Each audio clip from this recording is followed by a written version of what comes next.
1 cup బియ్యం పిండి అండి, ఒక 2 స్పూన్స్ బెల్లం పొడి చేసి పెట్టుకున్న బెల్లాన్ని స్టవ్ మీద పెట్టేసిన బెల్లము ఒక 1/2 కప్ కంటే తక్కువనే వాటర్ పోసేసి దీంట్లోనే ఒక చిటికెడు సాల్ట్, కొంచెం ఇలాచీ పౌడర్ వేసేసుకుందాం. ఇందులోనే కొంచెం నెయ్యి వేసుకుందాం. ఇదిగోండి ఇలా బుడగలు వస్తున్నాయి కదా, ఇప్పుడు మనం పిండిని వేసేసుకుందాము.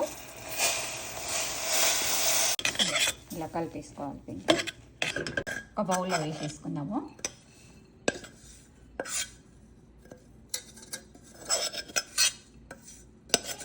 చేతికి కొంచెం వాటర్ పెట్టుకొని ఇది కొంచెం చల్లారిన తర్వాతనే ఇదిగోండి ఇలా ముద్దలాగా చేసేసుకోవాలి. దీన్ని ఇలా అంటే ఇప్పుడు ఇవి ఇలా చేశాను కదండి, ఇదిగో ఇలా చేసేసుకొని ఒక గిన్నెలో వాటర్ పోసేసుకొని ఇది పెట్టేసుకొని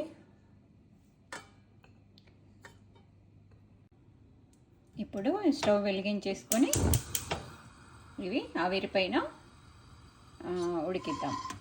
ఒక 2 మినిట్స్ అయితే సరిపోతుందండి. మూత పెట్టేసుకుందాం. ఇప్పుడు ఇదిగోండి ఇలా మంచి ఆవిరిలో ఉడికాయి ఇవి. ఇదిగోండి 2 రకాల ప్రసాదాలు అయితే చేశాను.